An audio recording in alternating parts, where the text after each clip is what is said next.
Chat, Hayden in chat says it best. Woo, new code, more money. Yeah, promo code Team Effort is the new code you're going to want to use on the website, guys. That'll give $1 towards these players. It won't cost you anything. You literally will spend $0, 0 cents of your own money. But if you enter that code in, you will create money for the prize pool. Instantly, $22 gets added. That's fantastic. Up to $197 now. You guys are fan-friggin-tastic. And I really hope you actually take a moment here to explore the site.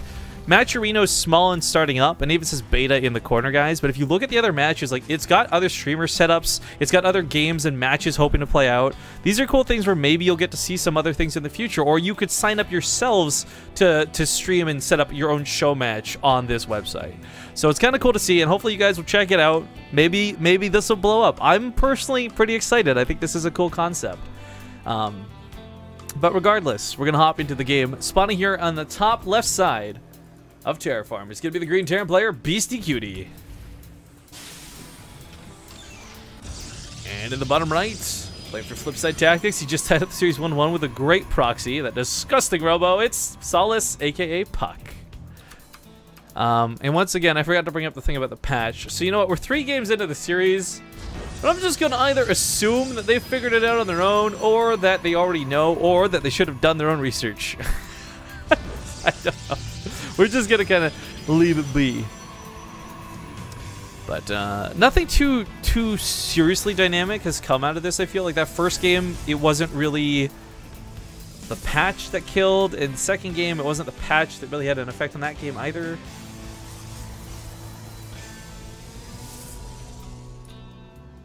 We'll see. If it becomes a big problem, then maybe I'll feel a little bit guilty. But anyways, I don't know. Puck, I like the cheese. It was strong. And Beasty, the worst part of it wasn't that... The worst part wasn't that Beasty got caught off guard by that, but it's more that he misread what was coming. He assumed it was a warp prism. We saw the turrets go up. I mean, it's... I don't know. It was unfortunately something that happens sometimes in the game. You know, you read a bailing all in, but really they macro, so you over defend and fall behind. It doesn't happen a lot with some of these bad ass players, but unfortunately, once in a while, even the best guys will make some small mistakes and cost them the game. But the nice thing is, unlike you know, your average tournament round, this is not a best of 3; it's a best of 5. There's plenty of time to come back in, and I don't know. My question really, I feel a lot of this matchup nowadays has a lot less to do with what the Terran wants to do and a lot more to reacting to the Protoss. And that's not a balanced statement. That just seems to be the flow of the game right now. Where, you know, if you see adepts, you know that you can't really afford to ignore them. If you see that it's a faster Stargate, you have to be thinking potentially carriers later on. Whereas, I don't think for Protoss it's so dynamic. You're like, oh, it's Marines, it's Bio, it's everything I expect it to be always and forever. I would love if the diversity came back in, if we saw mech become more viable. I mean, we saw mech sort of becoming viable in some very rare and select versus Protoss scenarios in Heart of the Swarm. With things like the Cyclone getting buffed, I'm hoping to see some of that come back to Legacy, because that was always really cool. All WWWWW says Beastyqt TV is on again. Awesome! Hiwu resubs for 14 months in a row, but Krugerson 1-ups him. He 4-ups him with an 18-month resub to follow suit. Thank you very much, both of you, for resubbing the channel. Checking on that prize pool, too. We're now up to $229, and Riamar has claimed the top donator spot from CPP Maniac with a $30 donation. So thank you guys both for contributing to this wonderful event. This guy's gonna have a great prize pool to play for. And again, it's a 60-40 split, so 60% of the prize pool to the winner, 40% to the loser. Everybody walks away today with some money, and that's what's really nice about it. That's what's awesome. Apparently, if we raise $285 total for this match, by the way, we'll have raised $1,000 period across all 3 best of 5s today. That's fucking sick. That's so cool. I like that. I like that a lot. One thing I would like to do, though, is like I can't wait for Zombie to come back, and I want to start doing some more Archon mode again. I really can't find myself. I don't have a lot of fun playing 1v1s, if we're going to be honest. And I feel like our best casting was really on point, where we were really up there like Grandmaster League playing against everybody, learning the ins and outs of the game. Now, granted, it wasn't well, and we aren't the best players, and I don't claim to be, but it made me feel a lot better about a lot of the stuff we were talking about on casts. So I'm excited for that. I really want to do some more Archon mode in the near future. definitely try and stream that shit too. But we do have such a busy month. We got a lot coming up this month, and I hope you guys are gonna enjoy all of it with us. If you haven't already, make sure you hit the follow button here on the channel. Come back for more. Liberator gonna come out here with some Widow Mines to protect it. Actually, this is gonna be so sick. If he puts the Widow Mines on the ground here and not towards the mineral line, and use the Liberator to kill the mineral line, Stalkers can't get underneath the Liberator. They will die to the Widow Mines. Oh, other side of the map, the Beastie might die to the Stalkers. Oh no! There's Blink. Puck could like just walk away from this. In fact, just blinks away from this. He's got a couple Widow Mines set up in the main. Beastie was really not ready for this counterattack. Liberator is on the other side of the map. No cancel on that bunker. SCVs are pulled away. He's going to try and get some kills here. Liberator going to siege up. We'll see if this is enough to delay this. On the other side of the map, too, he's going to have to lift up the command center eventually. He's going to lose some supply. Getting supply blocked now, even. Oh, gosh. Photon Overcharge is in play. These probes are all stacked up for the Widow Mines, though.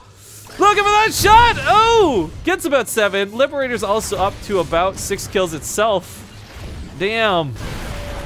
Damn! Liberator at home gonna try and hold this ramp, actually, doing really nice damage to the Stalkers. Stalkers gonna be looking for a way to blink up here on the left side, but more SCVs are dying, and Puck trying to push his way in here, takes a Widow Mine shot to the face. Liberator doing a great job helping defend. That's Sim City as well. Stalkers can't walk around this, they have to walk through the Liberator or out. Loses the tech lab, so he's gonna lose out on Stim.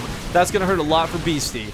Other side of the map, he's still denying mining towards the natural, but realistically speaking, I think Beastie's the one who takes a little more damage, as I believe the command center died. Am I mistaken on this? I believe the command center did in fact die. He didn't get saved, so I think Beastie might just be out of this game. Beastie might have just lost this, but the command center going down, that's going to be way too much to recover for. Because he's not going to have a counterattack. Normally if you do this Blink Stalker attack, lose all the Stalkers, and the Templar can counter with Bio and Medivacs, you're dead. But there are no Medivacs to counter with. It's a second Liberator coming out. Beastie might not die here, but he is dead here, if you know what I mean.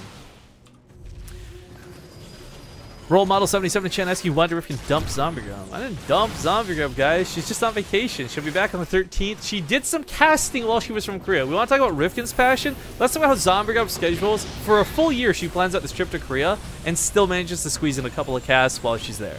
That's passion. That's dedication. Zombie-Grub confirmed best girl? Question mark. Anyways, so she'll be back soon. Don't worry, guys. Don't you worry. Medevac gonna get paired up a little bit. The Liberator's gonna hold all 3 fronts where the Stalkers could blink in from, but again, I really think this game is over. I love Beastie to death, and I've seen him come back from tough situations, but even with the second command center being built as we speak, I just feel like it's too much lost out on everything. Phoenix is gonna try and get around the Marines to maybe pick away and chip at these Liberators. They're gonna get repaired though, so it might not be so bad.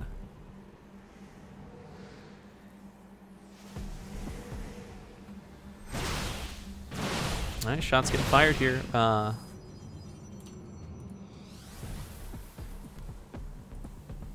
Puck really wants to get in here. I feel like Puck's best bet here isn't to all in, though. It really would just be to macro. In fact, he's starting to do that now.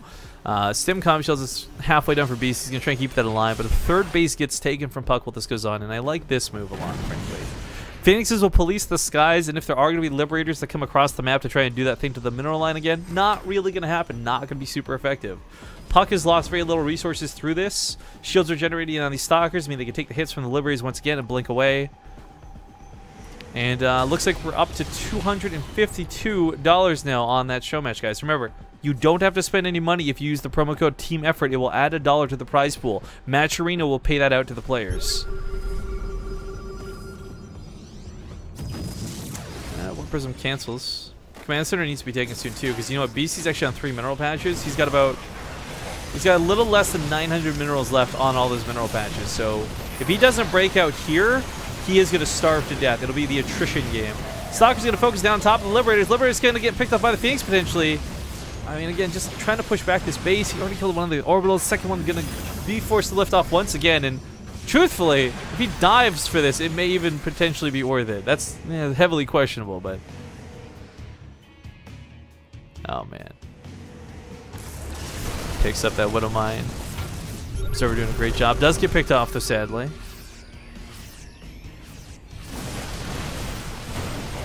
Blinking back best he can. Shots are getting fired. Marauders and Marines going to be able to clean up some of these Marauders. Start stimming into this a little bit. Bring the Phoenixes into the fight, I say. Start picking up some of those Marines, maybe. Go for the Liberators. I don't know, but leaving these off to the side is just a huge portion of supply not being used. Going to pick up one of the Liberators. There we go, really nice. Picks up some of the Marauders as well.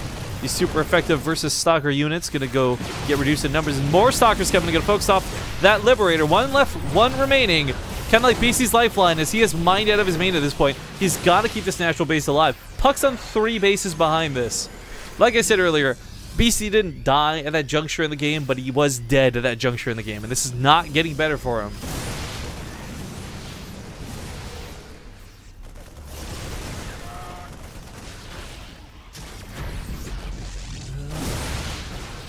Stalker's getting those free shots on the command center again. That orbital's so critical to the way this game's going to play out.